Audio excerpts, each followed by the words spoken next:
Hello, buddy. Welcome back. I'm the Strategy Professor, and today we're going to be doing the 8.15 patch notes. So, as always, if you don't have time to watch the whole thing, you can find timestamps in the description. And if you watch a lot of content on the channel and you enjoy it, don't forget to like and subscribe. It does help other people find the content and enjoy the same thing that I hope you're going to enjoy here.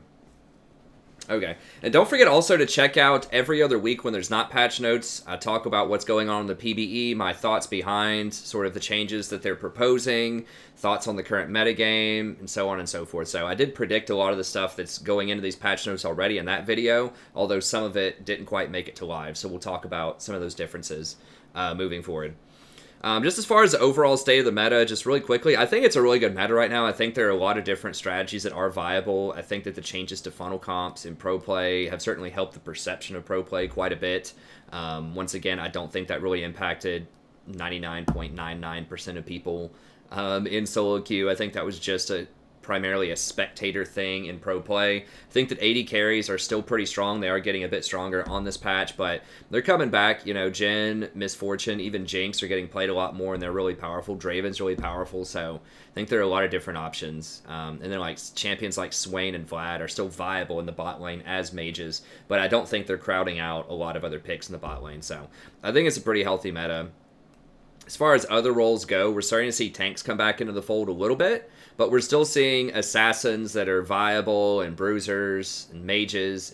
It's very diverse. There are a lot of things going on in the meta that make it a really fun and competitive environment, I think. So I don't want them to change things too much. I have looked over the patch notes, so I know what they did, but just talking about like what I would change theoretically, I don't think there's a lot that needed to be changed. Just maybe a slight buff to crit 80 carries.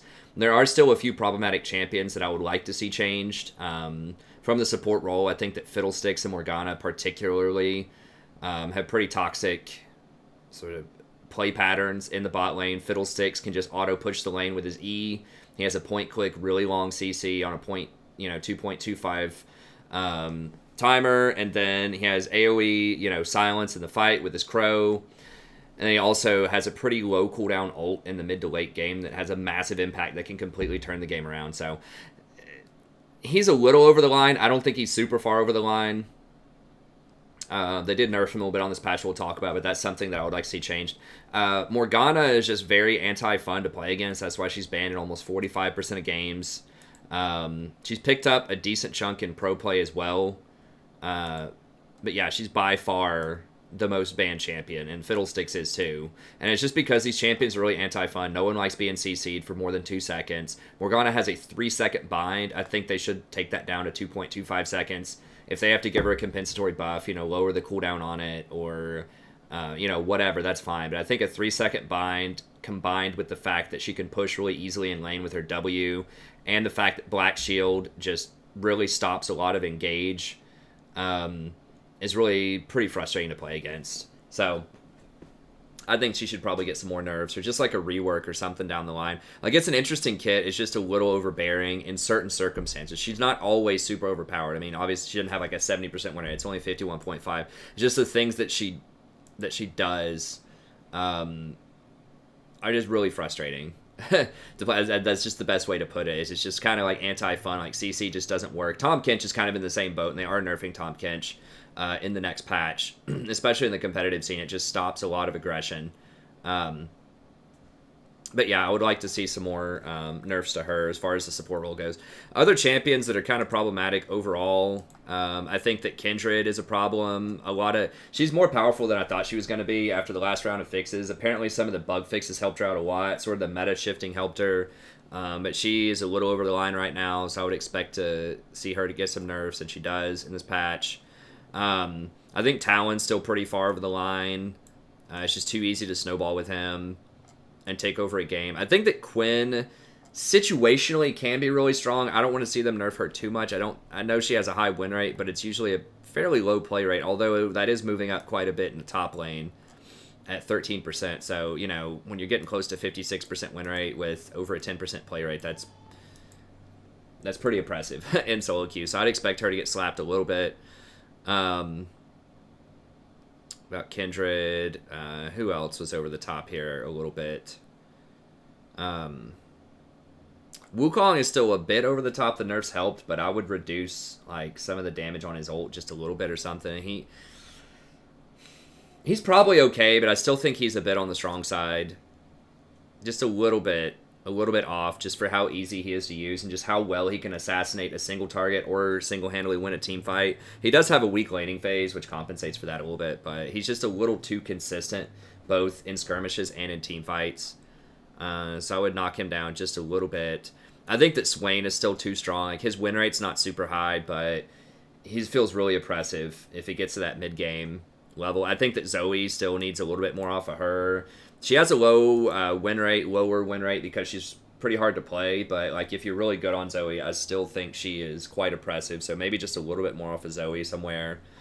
She's very difficult to balance, but a little bit more I think would help. That's about it, I think. LeBlanc in some circumstances can be a little over the top, but she's hard to play, so I think that's probably fine. I think of other people, but yeah, so most champions are pretty good with just a couple of outliers in there. I think most champions are good, but anyways, let's go ahead and get in here. Let's see what they have. Akali. Now, I haven't seen her numbers. Let me grab her number, see if her numbers are released yet. I'll do an entirely separate video on Akali after I have time to sort of look into her numbers. I'm not going to do all of that here right now. So yeah, I'll do a separate video from Akali. But based on like playing on the PBE several times during dodges over the last couple of weeks, I've seen a lot of Akalis. I have seen her go off and be very, very strong, but I've also seen her perform terribly. So my sense is that she's going to be pretty hard to play, and a lot of people are not going to be that great on her to start with. But the question is, will she be good after a while? She's very complicated. So my initial thought, I'm going to have to do more research and crunch the numbers and do a separate Akali video, but my initial thought is that she won't have a really high win rate. I think she'll clock in at maybe like a 40 to 45% win rate for the first patch that she's out, because she's hard to play, kind of like Pyke. I think she might get some stats. I mean, she has different problems from Pyke, but I think she'll get some stat adjustments, along the way, either nerf or buff, we'll see. But I don't think she's going to come right out of the gate and have a huge win rate, like a 50% plus win rate. I think a lot of people are going to play her. A lot of people are going to be bad on her. But as people learn her a bit more, her win rate will go up. But I'll crunch those numbers and give you a more detailed video on her sooner rather than later. But I don't think she's going to come out of the gates and be like all caps, super overpowered, broken for the general populace. Will some people be good on her that are like Akali one-tricks or that have played her a lot on the PvE? Probably, but I don't think she's going to be like must-pick, must-ban every single game. Some people probably will do that because they just don't want people on their team to play her in ranked for the first time. But overall, I don't think she'll be that shattering of the meta. I could be wrong about that, but I think her skill cap is going to gate a lot of her win rate. Okay, so Fiddlesticks, they are nerfing him, which is good. I have been playing a good chunk of Fiddle. He's too strong. And for the reasons I described, he pushes too hard early. It's non-interactive. That's kind of what he says is currently too high here. Because you just, basically, it doesn't matter what the matchup is. You just spam E on the wave. It's going to push the wave and deal damage to people, and that's just too strong. It's like guaranteed damage, basically. The distance is too far. And when you combine that with Scorch, Frostfang, and Airy, it's just so much poke in the laning phase. People are even building like Aftershock on him some. I like the Airy build a lot more, but it's just too much early on. So they are nerfing the mana cost. They're nerfing the damage by 5. This isn't a huge deal, like the 5 damage. It does matter early on, for sure, but it's the fact that it procs Airy, Scorch, and Frostfang. So it's not just 60 damage. It's like 60 plus whatever area is early on, 15, 60 plus 15 plus Scorch, which is like another 20. That's 75, 95 plus, Frostfang is another 15. It's like 110. So yeah, they're knocking off. They're basically reducing like this harass early on from like 110 to 105 is the more realistic interpretation of this. So it's still going to be really good. It still pushes waves. They didn't touch how much damage it does to minions. I probably would have touched that aspect of it to where it can't push the waves as fast, but it's still going to push the waves. at a very similar rate, and it's still going to harass really well. Now, the mana cost does matter.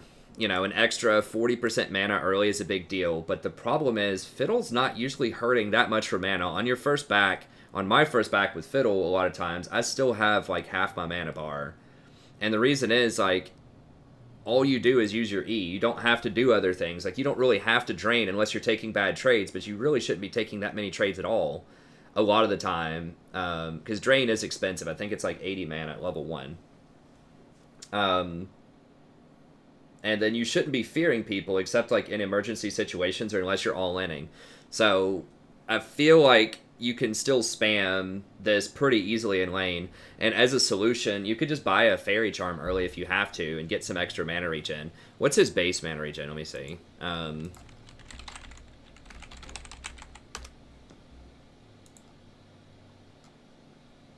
It's probably not that high. It's 8. Like, if you get a Fairy Charm, that gives you an extra 2 mana per 5. Basically, it's 25%. So, that'll give you 2 mana per 5. And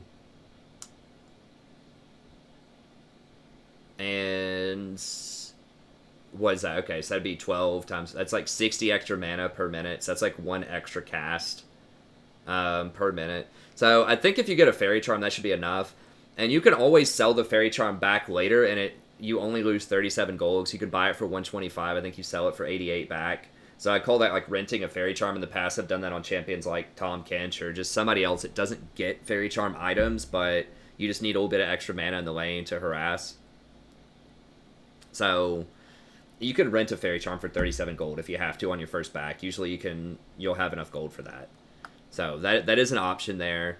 But I don't think this is going to hurt him that much. I mean, it might knock him down a little bit. You know, maybe he goes to tier 2 from tier 1, but I still think he's going to be really, really strong. How much mana does he start with? Yeah, he starts with 500 mana. What the hell? Why does he have that much base mana? What? I never noticed he has that high a base mana. That seems really weird.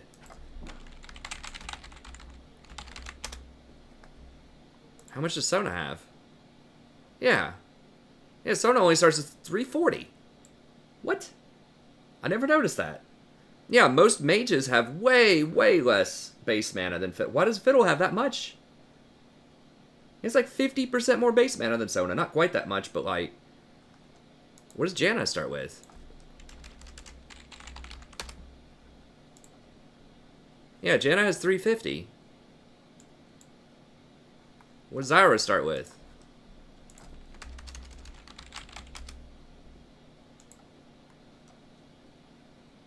Zyra starts with 418. That's okay. I never noticed that before. That is really bizarre. Why he starts with 500 base mana regen or base mana? It's so much base mana. So you know, with this kind of regen, you know, you could probably. I mean, you can cast a lot of crows in the laning phase. So yeah, I don't think that's going to impact it that much. Maybe a little bit. I mean, that's basically going to take his effective base mana down closer to what the other mages are.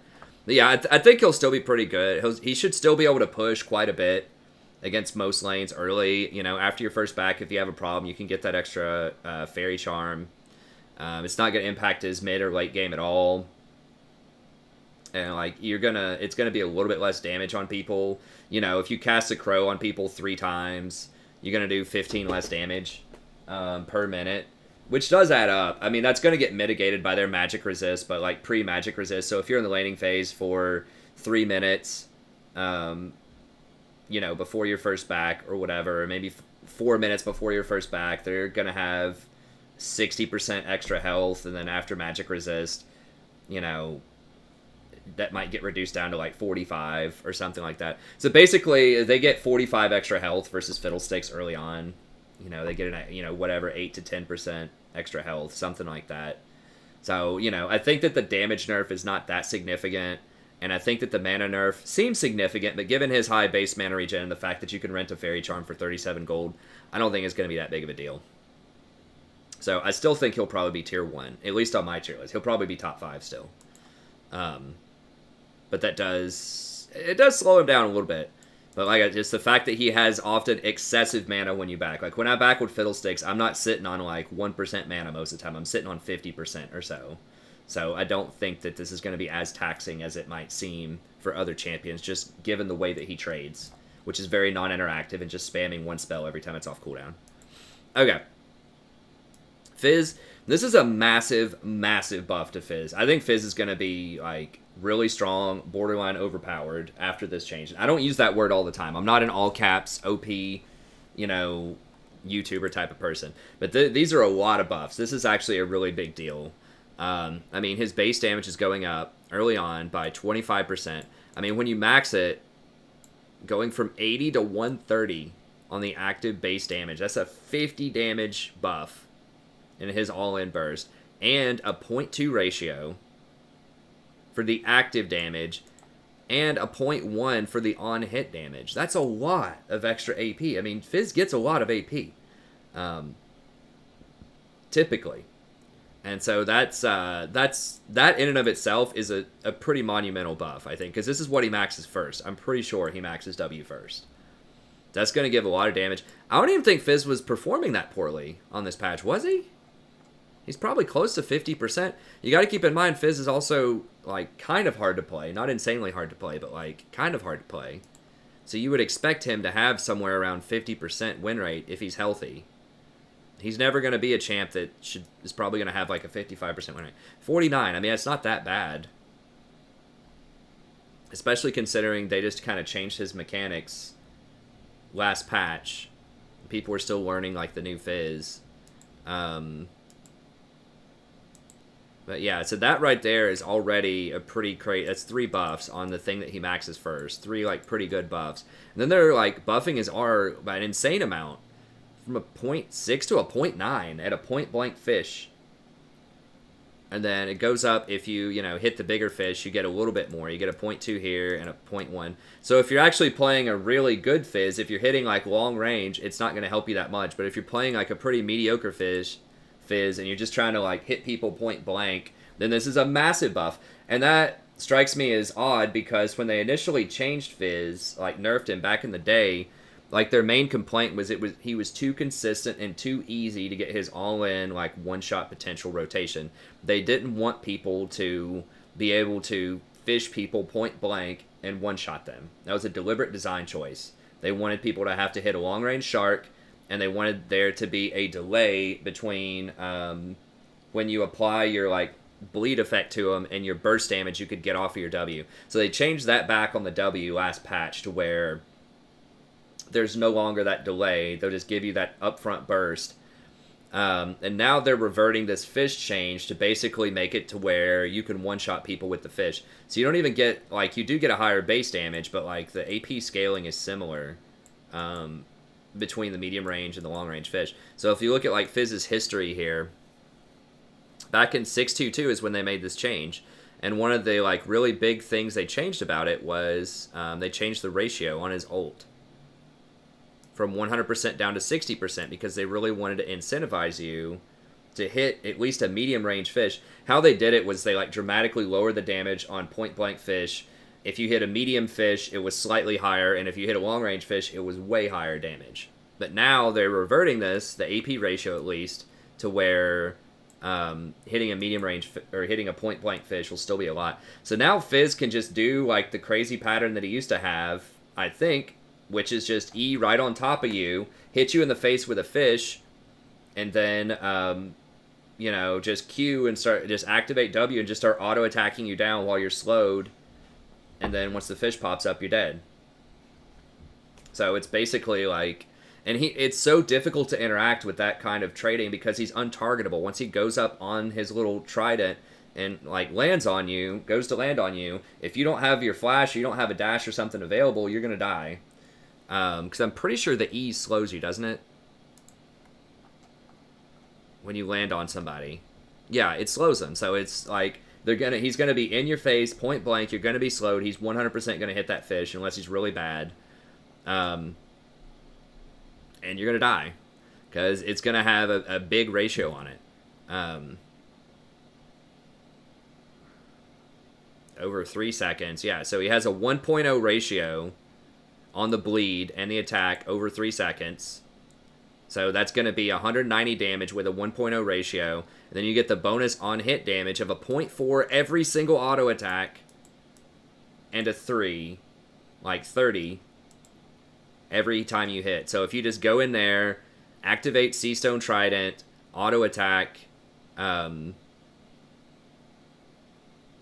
then it's auto attack like maybe once more, and it's going to be a tremendous amount of damage. So yeah, I think we're back to one-shot Fizz. He's going to come in with Playful Trickster. You're not going to be able to do a lot about it unless you have a flash or a dash. Even if you do flash, he can flash after you while he's like coming down off of this. Like a good Fizz, or if you dash, can flash and still land on top of you. And you're going to die. So I think this is going to make him extremely powerful. And he's difficult to bully out of lane. I'm not exactly sure the matchup and why that is. I think it's because they added this refund mechanic so he doesn't run out of mana if he has to last hit under tower. And they may have changed, like, I don't know what they changed, like his itemization or something. But I don't see Fizz fall really far behind in laning phase like he used to. Like he might fall a little behind, but it's just you can't punish him as much early on as you used to be able to do.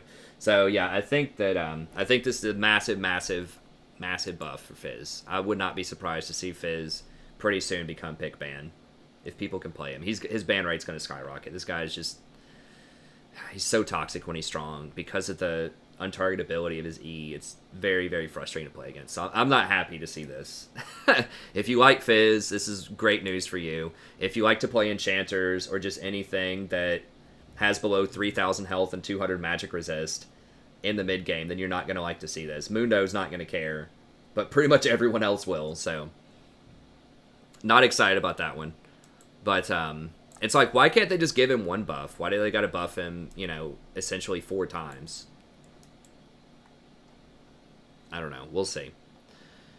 Okay, I'm counting this as like a change, basically just as one buff, because it's the same ability that gets ratios. But these are 3 different like buffs to the same ability. So yeah, 4 to 6, however you interpret it. Buffs on one patch on a champion that's not that far around from where he should be in terms of win percentage is rough. Okay, Irelia, this one's difficult to say. She starts at 63 base, so it's a little more damage. This doesn't look like a lot, this extra 3, but you got to remember, I think this stacks up to 4 times. Yeah.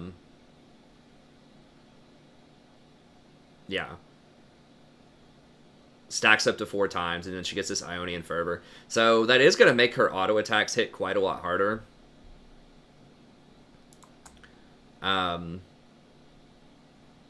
It's like 16 extra damage on hit, and it turns into a little bit more later on. And she does have more health early on as well, and she gets this, so, you're getting extra like 20 damage on hit, which is pretty nice. Now, the ranges, it's difficult to say, because sometimes 25 range is a really big deal. See Tristana. Like, when they nerfed Tristana's range, now that's a little bit different, because that's a ranged auto attacker, but she just disappeared out of the meta. Like, just nobody played Tristana for a long time after that 25 range nerf. Same thing with Callista. So, like, 25 range, and then, like, Kai'Sa used to have 500 range. They gave her a 25 range buff, and all of a sudden she was everywhere. That was the huge buff that really sent Kai'Sa over the top in overpowered territory for a few patches. Now, they did buff other things and nerf other things about those champions, but I'm just trying to explain that, like, range is a very, very big deal in League of Legends, especially at the top end. So, lowering the range on a lot of these abilities doesn't seem like much, but that's her engage basically is going down from 625 to 600. So that could be a big deal. I'm not sure. So she's basically getting extra damage on her autos. Her ranges are all getting nerfed a little bit. I think you max W last. You might max Flawless Duet last, but I think it's W last. So this is actually not a huge deal. It's only going to matter if she's, like level 14 or something, 15. Then it might matter. So this is not a big deal. This is actually probably a minor buff for most of the game to get that extra 5% damage reduction off of just 1 point. So I would argue that most of the time it's probably a buff. And it's like late game, it's a slight nerf, but this right here, lowering the base damage by 5, I don't think is that big of a deal. It's okay that total attack damage nerf is kind of a thing too. She has 100 attack damage, it's 10 extra down.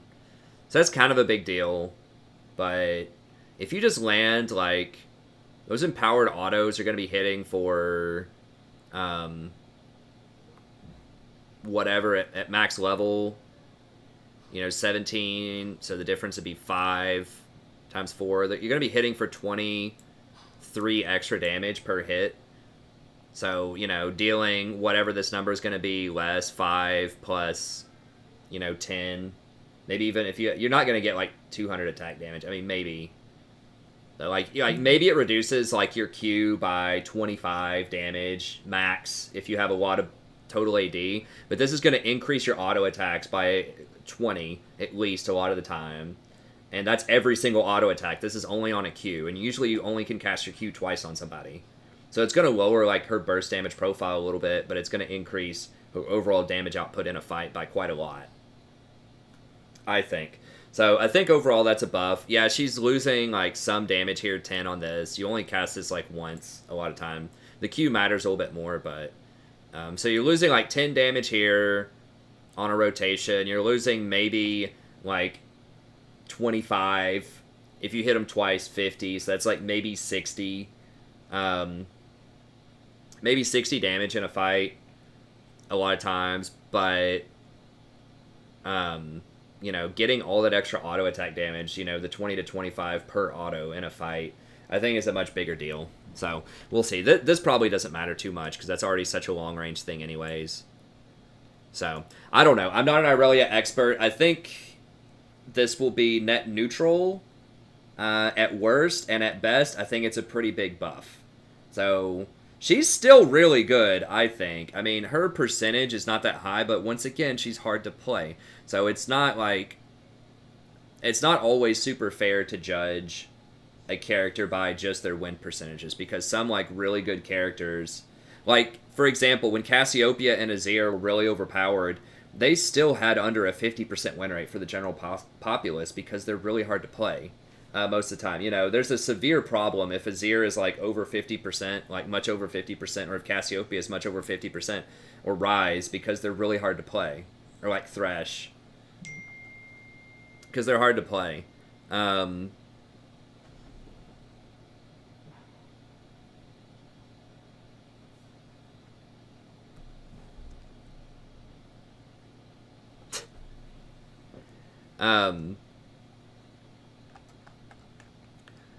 So, anyways, yeah, so I think she'll be a little bit stronger. I think she's already still pretty strong for people that are, like, practiced on her, but this should help out a little bit.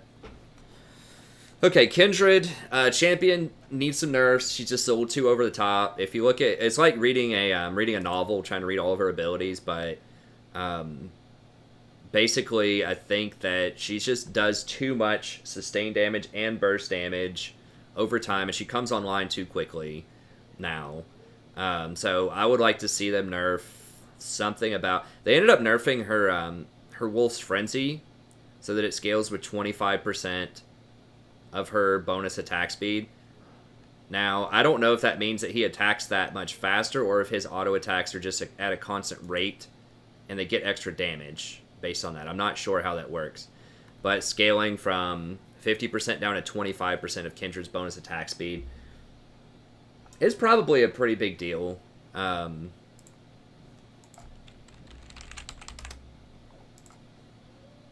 she has a really high win rate.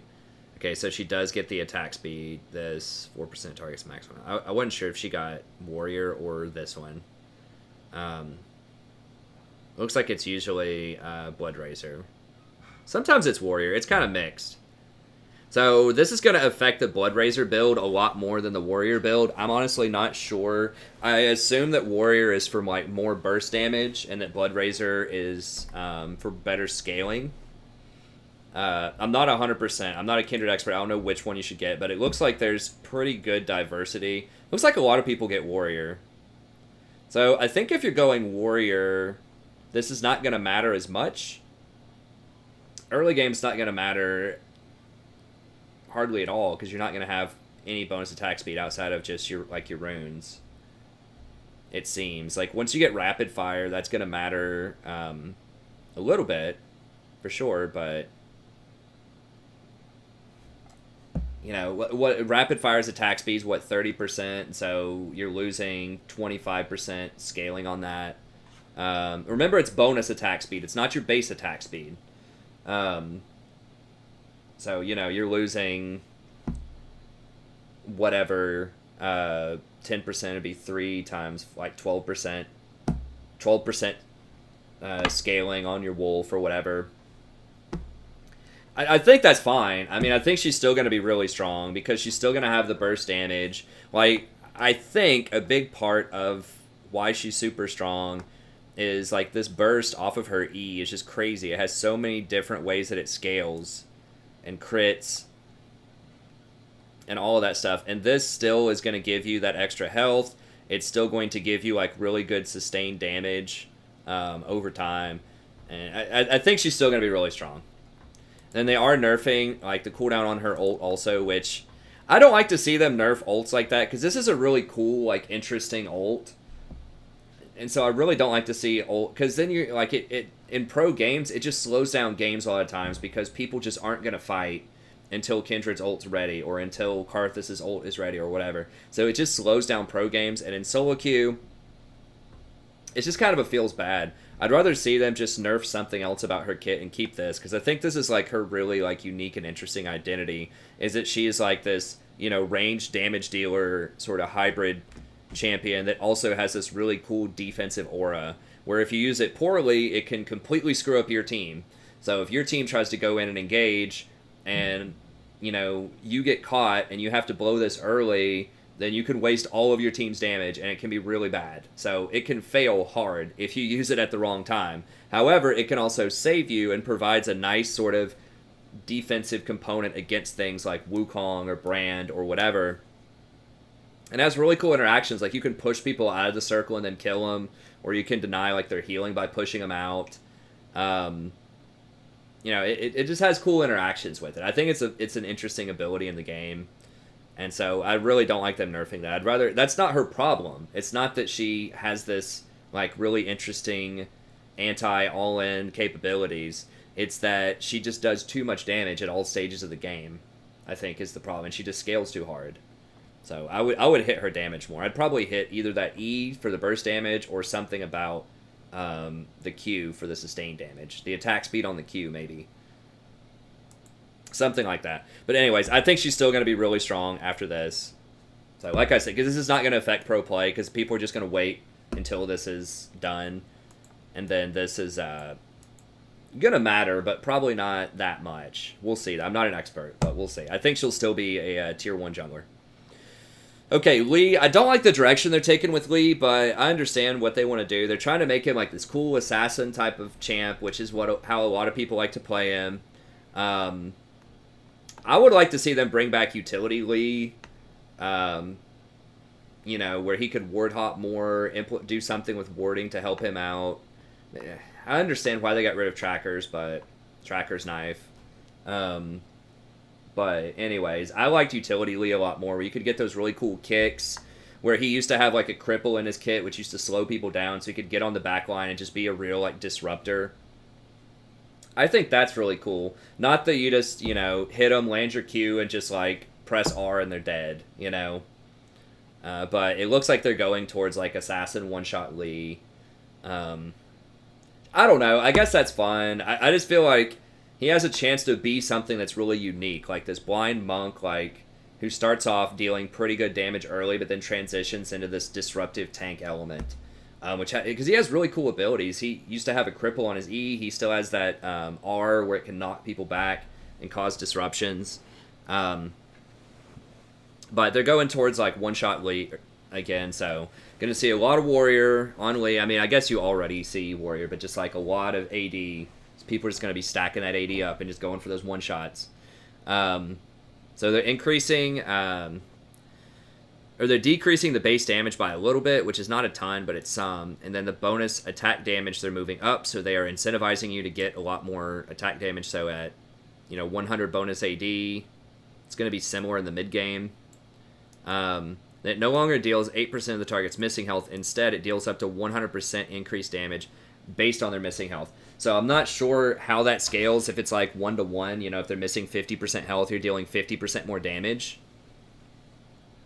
But it seems like this is certainly very good against squishies. This positions him as an assassin. Like, the 8% of the target's missing health was better against tanks because they have a lot more health, right? So 8% missing, it's going to be more relevant if they have 3,000 health versus 1,000 health. But now it's 100% of your base increased damage.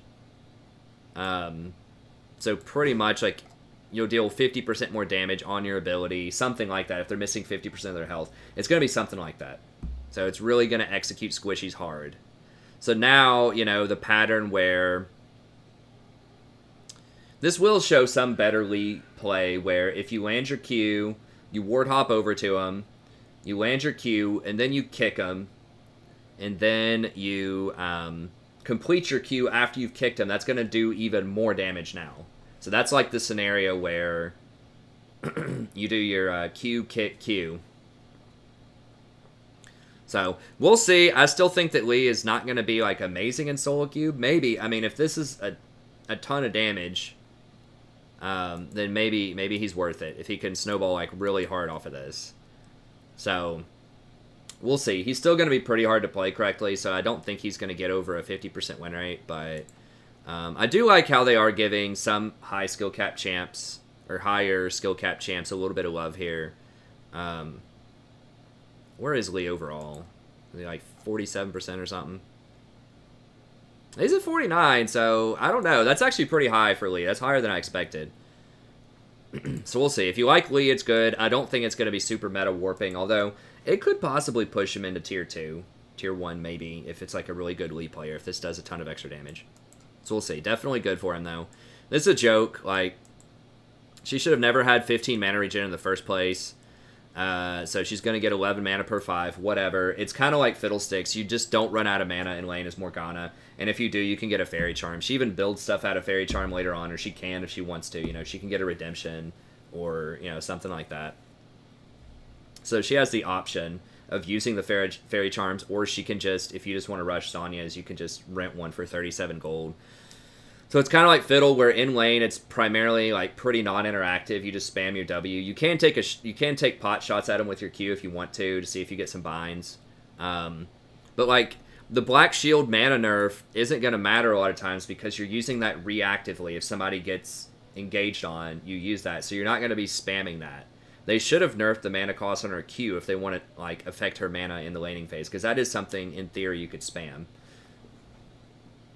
So I don't like this. I wish just lower the bind time. Like, why 3 seconds in 2018? It's ridiculous. I think it's the only ability in the game that I can think of, at least on a major champion, that's not an ultimate. It's not like an Ash Arrow, that basically crowd controls somebody by itself for 3 seconds. Like with many champions, you have to chain together several different CCs to achieve this, but this is like one hit. And yeah, people have pointed out when I critique Morg that, it's a slow-moving skill shot. Yeah, but it's also a really wide skill shot. And she doesn't, like, risk a lot for it because she still has Black Shield to protect her and protect other people if she misses it, and she still has her ult to also help peel, so she has a pretty good backup plan. Whereas someone like Blitz, if he misses his hook, he's pretty much worthless. Like, if Morg misses her bind, whatever, it's fine. You still have other tools in your toolkit. So, I think she's just too safe, and she just offers, like, way too high of rewards for hitting a skill shot. So, I think that they should nerf the bind time. They should probably nerf something about Black Shield, too. It's way too snowbally. If you Black Shield, like, an assassin that has a few kills, you Black Shield that Fizz that has, like, 3 kills, it's just almost impossible to stop. So, I just think that... I think she's pretty toxic for the game, so I would nerf her a little bit more. But anyways, I expect her to get banned all the time. I know I ban her almost every game, but I expect her to get banned quite a bit. Okay, Olaf. It's alright. I mean, this is going to help his clear a lot. I guess they're trying to bring him into the meta, maybe to try to combat, like, Fiddlesticks and Morg. They're just thinking, like, okay, if we just, like, buff up, champions that can go through the CC, like Olaf, maybe that's interesting. Olaf is a unique champion in that he does ignore the crowd control. So he's very good against some of these stationary AD carries that are becoming popular, like Jhin, Misfortune, and things like that, because people can't peel for him. So I think it's interesting. I like to see him buffed up. He doesn't really have a great rune, I don't think. I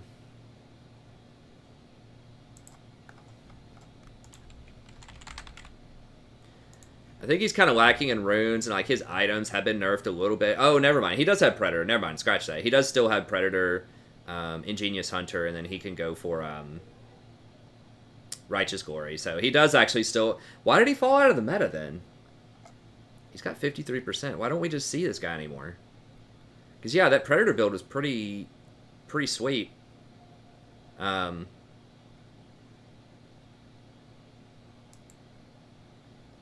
I don't know. I don't know what's up with that. But yeah, I mean, he's definitely getting a buff. It's going to be nice. Cheap shot. Yeah, Nimbus Cloak's really good on him too. Why aren't people playing this champion? I don't know.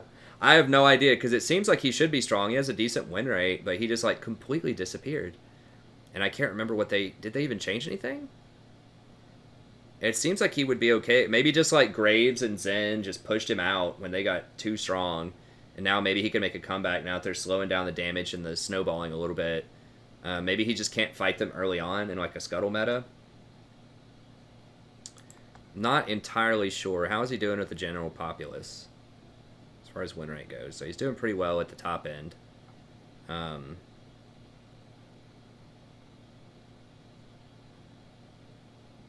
What am I missing?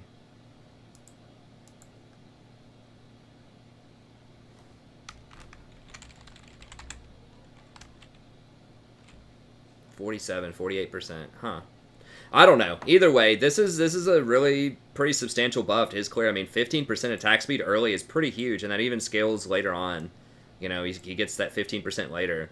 And yeah, I mean, I don't know. Looks good to me. I think he could definitely be tier 2 or tier 1 again off of this. I don't quite know why he hasn't been in there, but looks good to me. Okay, Quinn, champion, probably deserves to be nerfed a little bit. I mentioned it before. I've seen a lot of bad Quinns, but when she gets ahead, it is pretty hard to stop her snowball.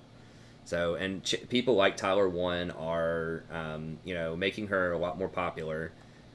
So I think this is nice. So they're lowering the armor by 4, which is probably fair, the laning phase, and then her passive is doing 5 less damage. I'm not sure how much that matters. I mean, we'll see. Yeah, she's got a high win rate even at the pro level. We'll see. I mean, she can still be a terror if she gets ahead and just roams around the map and just pretty much can one-shot people once she gets to that point. When she gets Storm Razor. Plus Electrocute, that can definitely be a problem. But, yeah, I still think she'll probably be pretty good top lane. If you're good on her, she can definitely work. So, yeah, but probably needed a little bit of a nerf. Although I don't want them to completely run her out of the meta, because she never really has had her time in the sun. Maybe, like, very brief windows of time, but... Okay, a little bit of extra damage for Syndra. This is nice. I approve of this message. Syndra's been out of the meta for a while. You know, the fact that she doesn't have mobility, she really needs to be a bully, you know, in the lane to justify anyone picking her, and she really does need to have, like, some really nice burst. Because why would you play something like Syndra, you know, when you could play something else that's basically Zoe? They can also one-shot people on a much lower cooldown, that has more utility, that can play safer, all that stuff. So there's just no reason to ever play Syndra, like, when Zoe's viable, I think, a lot of the time. So, I don't know. I mean, Syndra does have more range. Like, Syndra does have unique stuff about her, but I'm just saying, that's why I think she's been pushed out of the meta. They're just mages. She's pretty vulnerable to assassins. I mean, I don't know what she does against Fizz. Like, you better get a Miracle Dark Sphere, like, the absolute instant that he lands on you, so that he doesn't one-shot you. I feel like she's just very vulnerable to champions like Zed, Talon, Fizz, potentially LeBlanc, and there's just not enough payout for her. Echo, who's becoming pretty popular. So, but at the same time, you don't want her to just be like press R, kill somebody, you know? Like, she's tough to balance. So I think this is a decent way to do it, is just to clarify that she's going to be a lane bully in the early game. Maybe they could lower the cooldown on her stun, give her more windows of opportunity. But 20 extra damage early is definitely significant. Although that does fall off, and she still does the same damage later. So I don't think it's magically going to bring her, back to the, tier 1. I think they're just other champions that just do what she wants to do better. She also doesn't roam very well. Was she like a 47% or something? Yeah, 47%. But this will help out a little bit. I still don't think there's a reason to pick her over the champs right now. I don't know what she does that's like unique. They're like other champs can't do better. But this will help her out. If you really like her, it's definitely a good thing in the early game. Okay, Thresh could definitely use some love. I think they're kind of barking up the wrong tree here. They need to give him tank base stats, give him armor, give him magic resist per level, and just change his passive. Just make his passive only give you extra AP or extra AD or just something, not armor. They need, because right now what it is with Thresh is he has really super low base stats, and a lot of people don't know this about Thresh, but he has insanely low base stats for a champion that ostensibly should be a tank. I mean, most of his abilities say, hey, get into close combat and do things, right? Like, he gets extra damage off of his Flay auto attacks. He has Flay itself. He has his ultimate, which is a really short-range box. I mean, yeah, he can hook people from long range, and he can use his lantern and stuff like that, but, at least a good chunk of his kit, like, really incentivizes you to get into close combat with people. But his base stats are so low. He has 28 base armor for a tank. Someone like Leona has like 44 base armor. I think. They may have nerfed Leona's armor during the preseason at some point.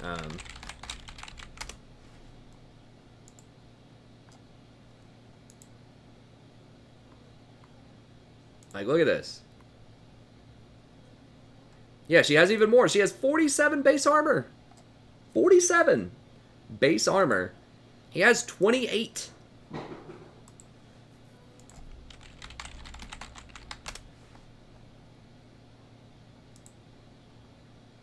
Janna has 28. Think about that for a second. If you've never thought about that before, think about that. Thresh, this guy here, who has all of these like characteristics that say, hey, you should get into close combat and fight people, has the exact same base armor as Janna. Like, ostensibly should be one of the squishiest mages in the game to compensate for, like, the crazy power that she has and scaling and all of the utility that she has. Janna should be the quintessential stay away from me, like, I'm really squishy type of champion, but Thresh is just as squishy as Janna is in terms of armor. Now, he does have higher base health than she does, to be fair. But they have the same level of magic resist scaling, and Janna even gets more armor per level because Thresh gets none. And, people think a lot of times, oh, well, Thresh gets this extra, 0.75 armor per souls. But just look at how many souls you get later on. To compare this with somebody like Leona, if you're thinking about, like, in the mid-game, whatever, how much does she get per level? Let's say level 11, okay? Mid-game, she has 79 armor, right? Thresh is still going to have 28, so let's do this math here. Let me get the calculator out. Okay, so how much does she have? She has 79. And he has 28.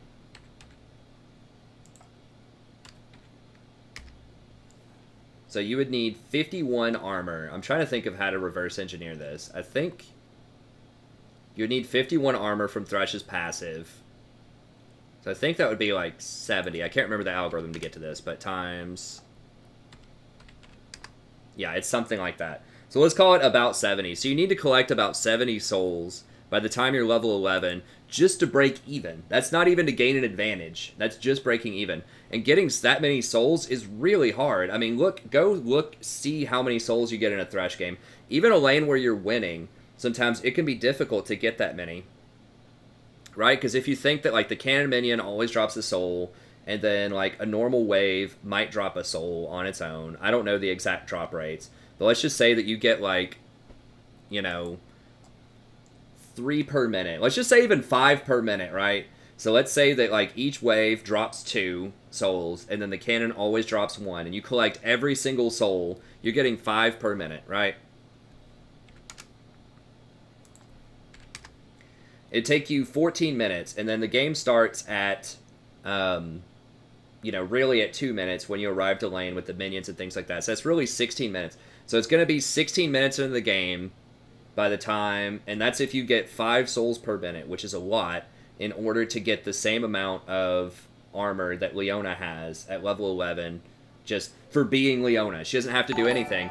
Now think about, well, what if you get denied some of those souls? What if you have to go, like, what if you decide to roam middle? Or what if you decide, hey, I need to go ward something? Or what if you get pushed out of lane early? Or what if you're getting zoned off of the souls? What if your AD carry is underperforming? Or what if their jungler is sitting there camping you? Or their mid is camping you?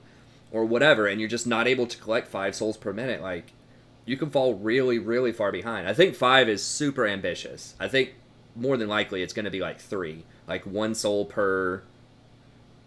1 soul per wave and then 1 off the cannon, I think is a lot more realistic.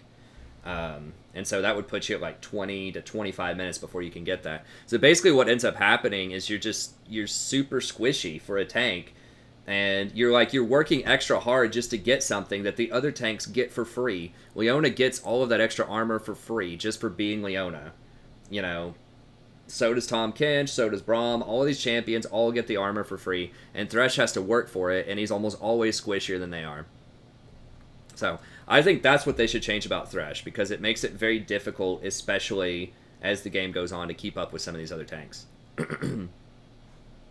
But, so they didn't change that, so I don't think Thresh is just going to explode and be like insanely powerful right now. But they are giving him a lower cooldown on his W, which you don't max until later in the game anyways. That's really not going to matter. If they lowered the cooldown at level 1, if they lowered it from 22 to like 18 seconds, that would be helpful. But this really doesn't matter until like level 14 or something. And the maximum damage... Early on, this is nice. So that first auto attack that you get with the Empowered Flay, is going to do 20% extra damage. 20% extra scaling on the damage. So that's nice. But I just don't think it's enough. Thresh just does... he can use Aftershock. He has some okay runes, but he has itemization problems because he's considered ranged, so he doesn't get the full benefit out of Relic Shield. He doesn't get the full benefit out of... out of like Knight's Vow, and his ultimate's just kind of on a long cooldown too, so he doesn't get super benefit out of Zeke's. Like, they should lower the cooldown on this ult to like 120 seconds, I think. It's not that game breaking. It should be 120, 130 seconds, something like that. That would help out quite a bit. But yeah, as it stands, I mean, he's great. He has a lot of utility. He's one of the best designed supports of all time. He's a ton of fun to play. I just think that just some of the numbers on his stuff, particularly his base armor, makes him really squishy, and just some of like the cooldowns are a little bit rough. Like, I wish they could stand to knock this Flay down to like 7 seconds, I think, or something too. So I'd like to see his cooldowns reduced, or his base stats or scaling increased. So yeah, it helps Thresh, but I still think he's going to be a one-trick type of champion. One trick. So he's either, depending on who you are, he's either tier 1 or he's like tier 50. Either total trash or extremely good, depending on who you are. And that makes him difficult to balance, because they don't want to make him too strong for the Thresh specialist, but at the same time, like, I feel like we almost never see Thresh. How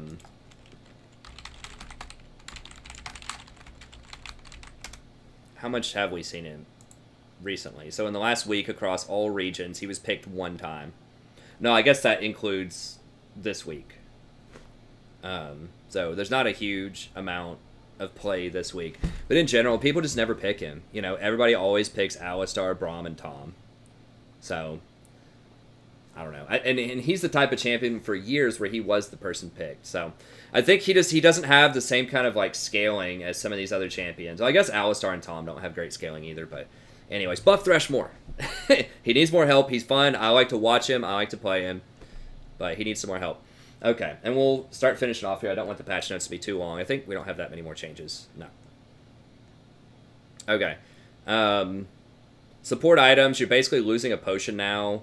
As a support player, I'm not excited about this, but at the same time, I mean, whatever. Okay, so this is basically going to... It's going to hurt supports that do not have any sort of heal in their kit, and supports that cannot harass early on, or, like, don't harass that well. So, like, an example of this, it's basically the strong are going to get stronger and the weak are going to get weaker. So I think that, champions like Nami and Sona are going to be a lot stronger with this because they have their own heal and they put out harass. They have harass and a heal, and so they don't need the biscuits as much because they heal themselves with their harass.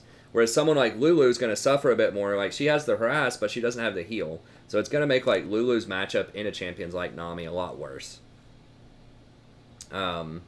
This does hurt Rakan a little bit too, because you aren't going to have as much sustain if you take some bad trades early. Rakan can heal himself with his Q, but they did nerf his Q last patch, and it's not like super strong to begin with, so that will hurt him a little bit.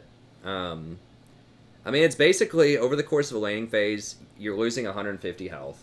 So you would start with like 900 to 1,000 health with 3 potions plus your base stats and your runes and all that kind of stuff. And now you're going to be down 15% of that. So it is significant, but keep in mind the other support is also going to have a problem with this. So it's going to make AD carries a little bit more valuable. So it's going to make champions like Jhin, Misfortune, Draven, champions that can trade hard early on, it's going to make them a bit stronger. And it will help out some of the squishier champions, like maybe Twitch, or some of the, like, Kaisa, some of the champions that aren't that great early on. Because now if they manage to get a decent trade by some miracle, if they get a good trade on one of these supports, then they're not going to heal it all back up faster, so...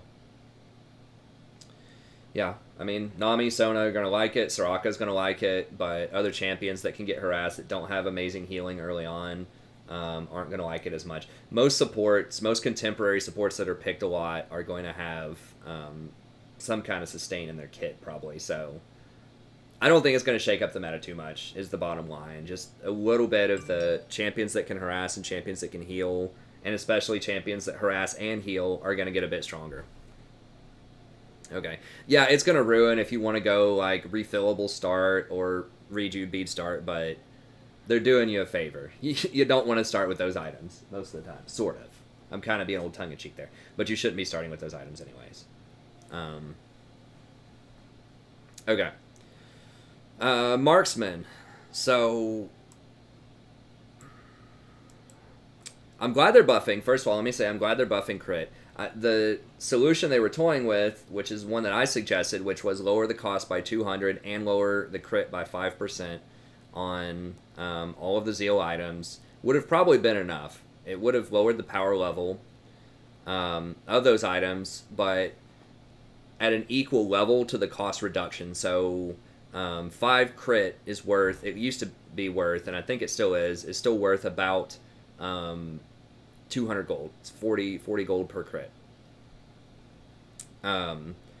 So, reduced by 200 gold, reduce 5% crit, cost neutral. It's great. So 80 carries get their stuff online. It would also fix, like, the weirdness of if you want to go, like, a double Zeal item into Infinity Edge. So if you want to go, like, Rapid Fire Cannon, Static Shiv, Infinity, like the classic, Caitlyn build, then you wouldn't get this really awkward 120% crit.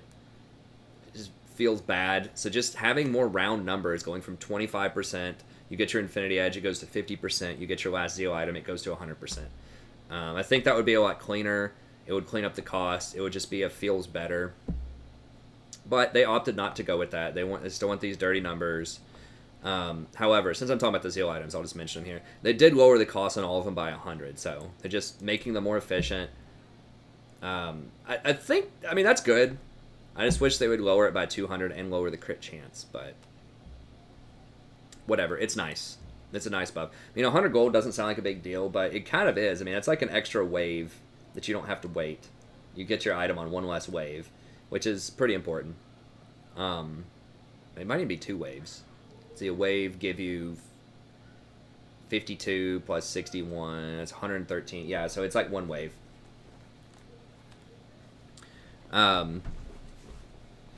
But Infinity Edge, the change is a little strange to me. I thought they were going to just reduce the cost and reduce the AD by 200, which is probably fair. So what this means is that AD is worth 35 gold each. So reducing it by 10 is you're losing 350 gold of value on the item, but you're reducing the cost by 200. So you're losing some power on the item, but you get it faster. So I think that would have been a good trade-off. However, they're also reducing the true damage conversion to 10%. That's pretty big. That's pretty big. How big? I haven't run the exact numbers, but I think that's pretty significant, especially against tanks. So, you're losing 150 gold value off of this, and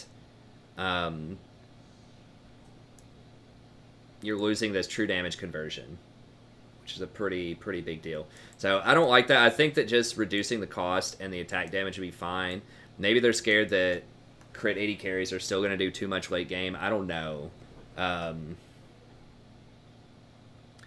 But we'll see. They did on the PvE have something where this was going to add, do extra damage to monsters and give you wave clear or something. I'm glad they didn't include that because that was just weird and it was going to create some identity problems for the item.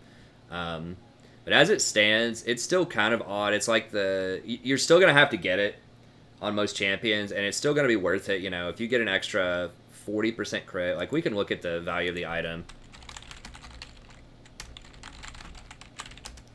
It's still going to be a very good value if you already have one other crit item.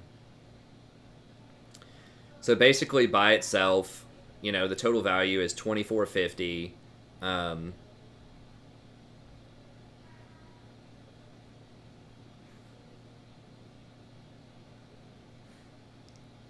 And yeah, you get 400 gold for every 10%. So if you have what most people do is rapid fire, which gives you 30%, you're getting 1,200 extra gold off of that. So pretty much it's going to be 3650. 3650 for 3,400 gold, 3650 value, and then you also get the passive, the true damage, critical strike stuff. It depends on what you want to value. I don't really know how to value the true damage conversion.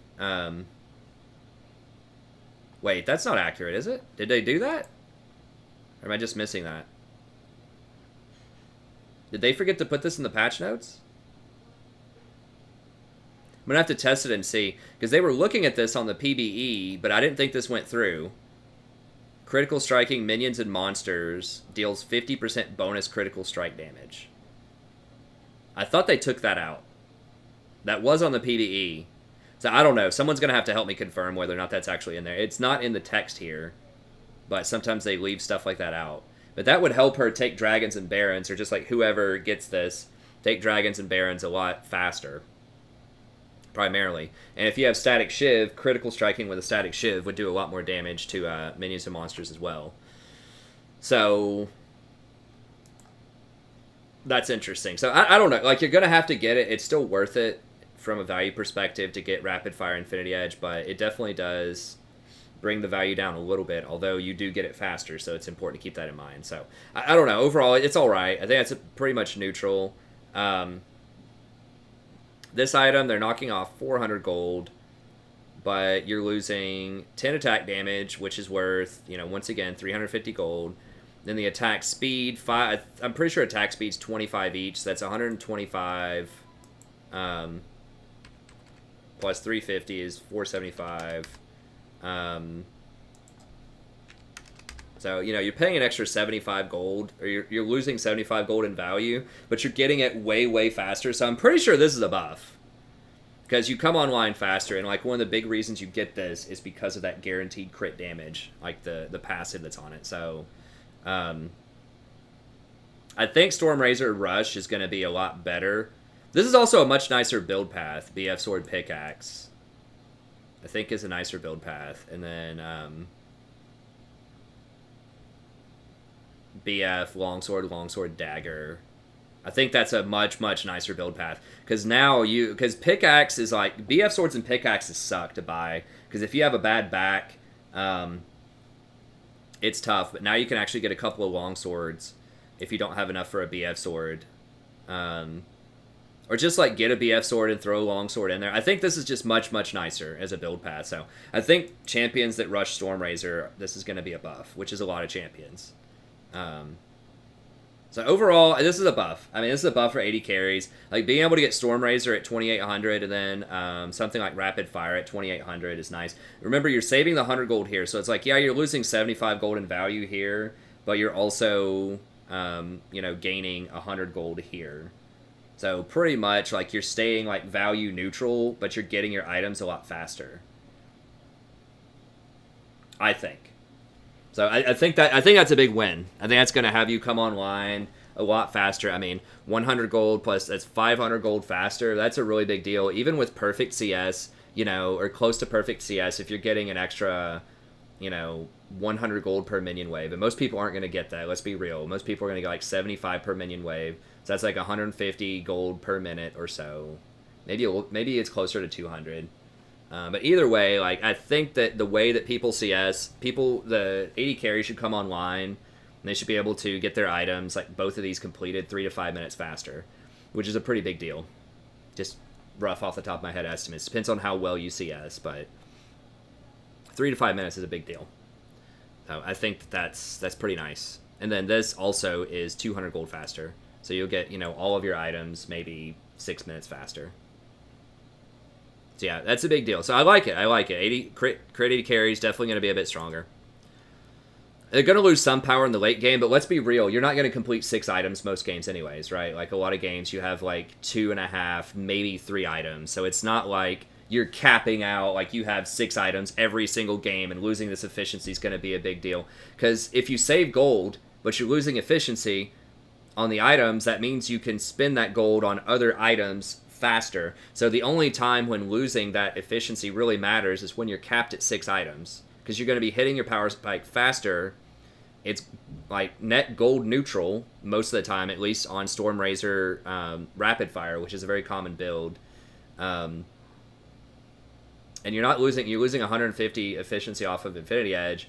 So, this will allow you to buy things like Mortal Reminder faster, or allow you to buy things like a GA faster 4th item. So I think, ultimately, unless you're consistently getting 6 items every game, which means you have a hard time with macro and you don't know how to close out games if that's happening every game, then this shouldn't be a nerf. This should definitely be a buff. Okay, Mercurial Scimitar. They lowered this. Now, this one is definitely getting a nerf. So it's 200 gold cheaper, but you're losing 15 AD, which is, and that's like over 500, right?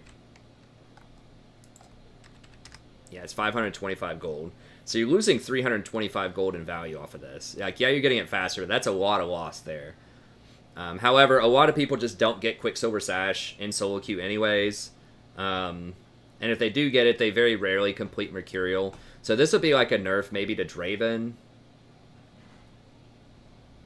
Honestly, don't know who else. I mean, some people will get a QSS kind of early. So this is a buff for champions like Fiddlesticks or Morg, people that have really like damaging crowd control abilities. This is definitely a buff for them, especially at higher elos, because people aren't going to want to buy Quicksilver Sash as much. Like, they will, but it's going to have a much bigger penalty to it. So I actually kind of like that. The Quicksilver Sash effect is so strong anyways that I think having the completed item be weaker as a trade-off is good. So I like it. It's definitely a nerf, but it's fair. This is probably not going to matter in most scenarios, although maybe sometimes. Pretty much, if you have the highest minion score on your team, which are lane minions, then it's going to grant you 10 gold. So there might be ways to get around this with the funnel, actually, if you just farm the jungle very heavily, but you just, like, lose a lane minion every now and then. This might bring back funnel comps. I don't know. I'm just trying to think, like,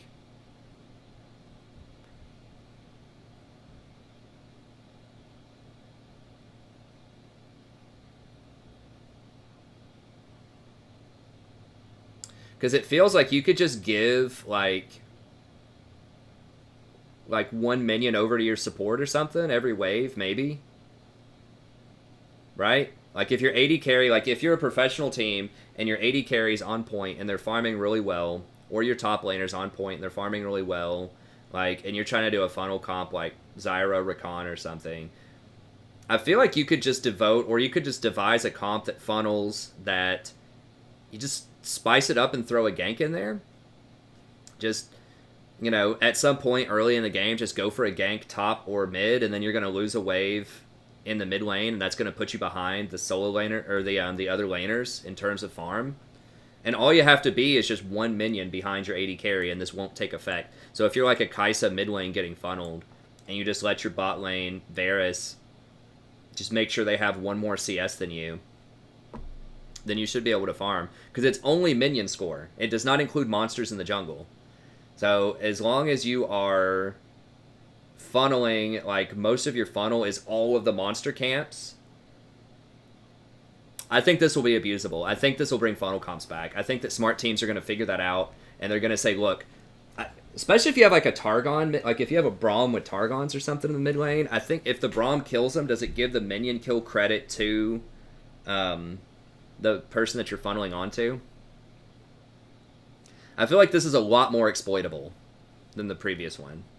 So yeah, I mean, I could just envision where you just spend a lot of time clearing all of the jungle, and then you just get the scuttle buff, you invade and you start taking their jungle, so you just focus much more on invades, taking their jungle, and then just like roaming a lot more so that you miss like a couple of CS mid lane at the price of adding extra pressure bot lane or top lane, and then in exchange for that, you fall a little bit behind in lane minion CS, and then you can just farm as usual there. So yeah, I could see teams like G2 who played kind of this aggressive funnel comp where they didn't just farm off, they actually tried to gank and apply pressures to side lanes. I could see that coming back. So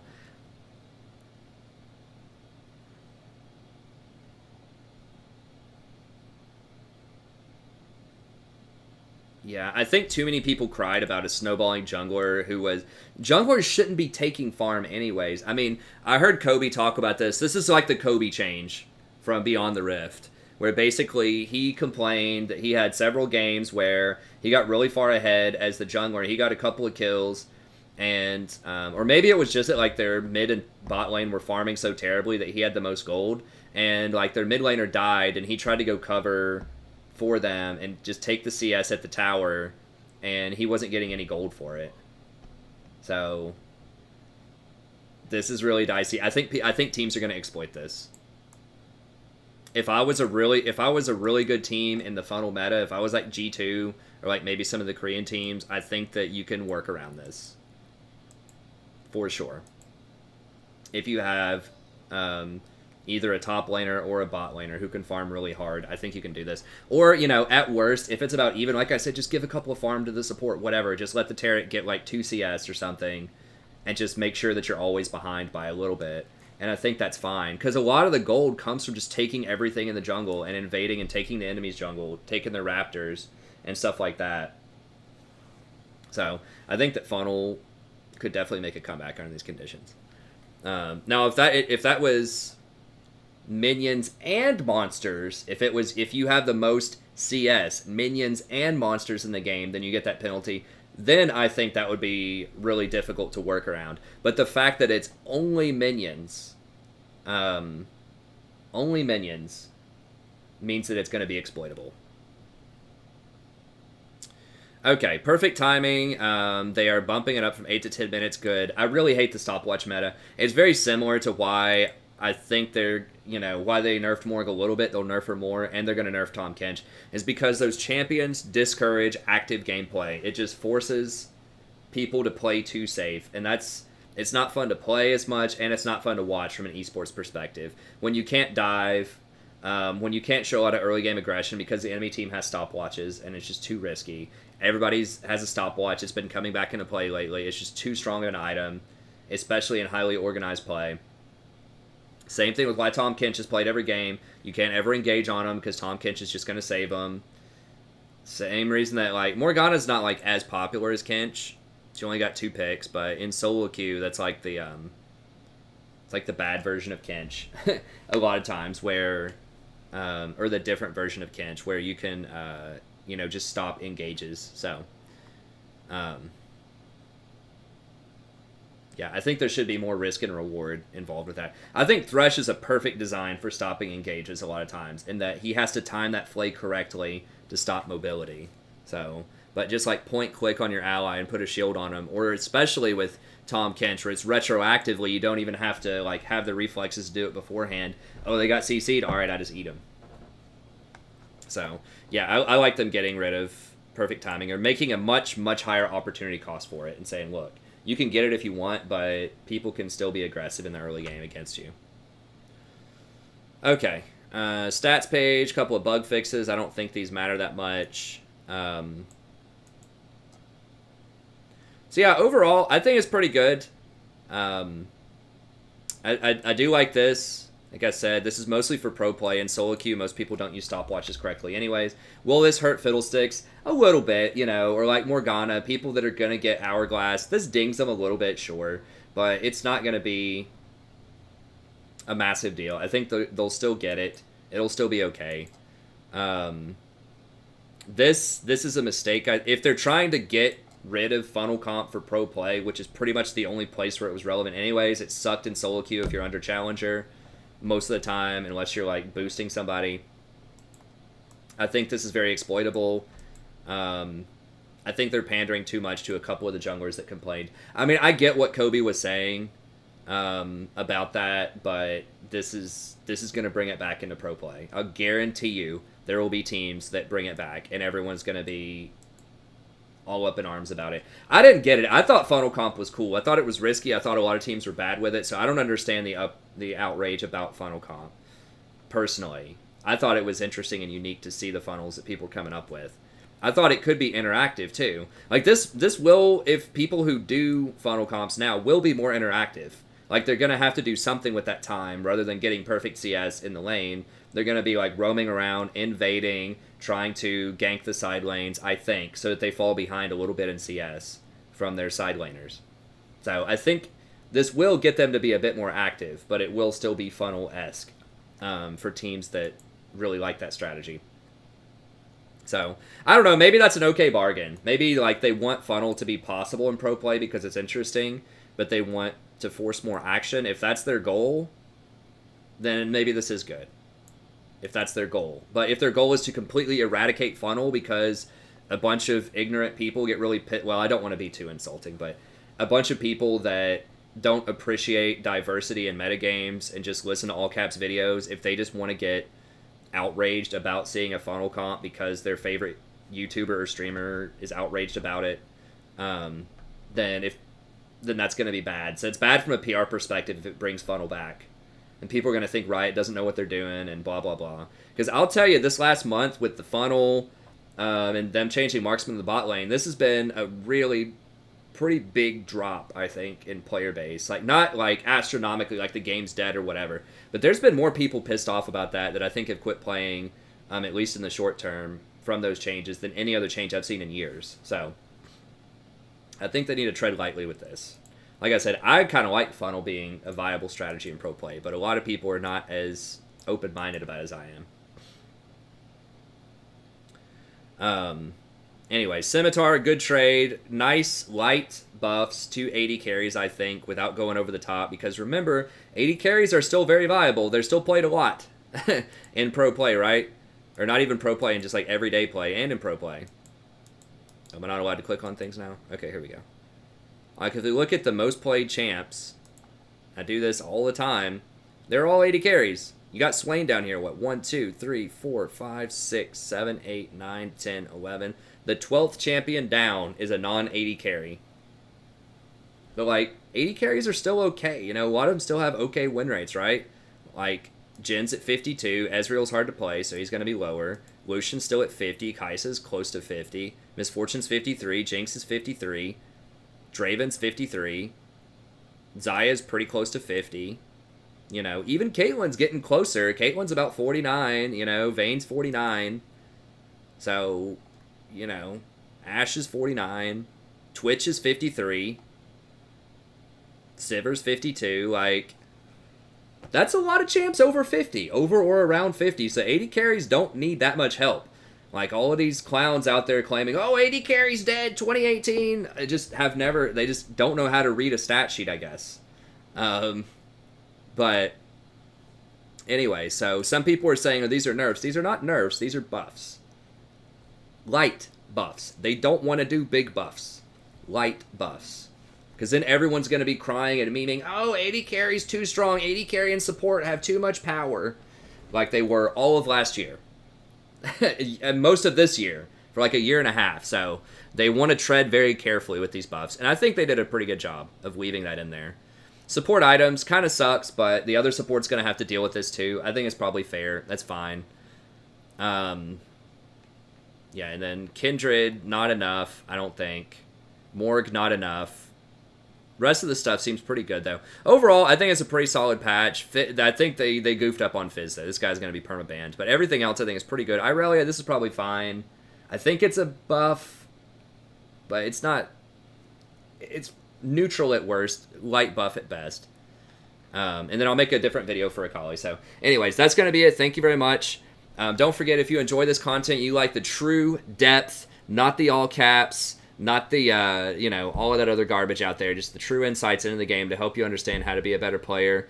Be sure to check out the rest of the stuff on the channel as well. We have a lot of guides. I have a tier list for support and AD carry, every patch coming out. I'm going to try to do more roles as well. We have a ton of coaching sessions on the channel. We stream every night starting around 9:30 p.m. Eastern Standard Time. We have topical lists, everything from macro, micro, itemization, rotations, dodge guides, one-trick guides.